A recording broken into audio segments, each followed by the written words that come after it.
সাহেবদের উচ্চারণের সুবিধার জন্য কেরালাম হয়ে যায় কেরল। বিলেতে ঘোর কাটিয়ে শিকড়ে ফেরার পথে এবার দক্ষিণের রাজ্য।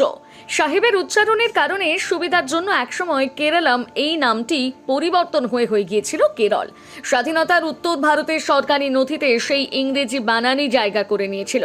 মঙ্গলবার প্রধানমন্ত্রী নরেন্দ্র মোদীর নেতৃত্বাধীন কেন্দ্রীয় মন্ত্রিসভা কেরল বিধানসভার প্রস্তাব মেনে নিয়ে রাজ্যের নাম পরিবর্তনের সিদ্ধান্তে সায় দিল।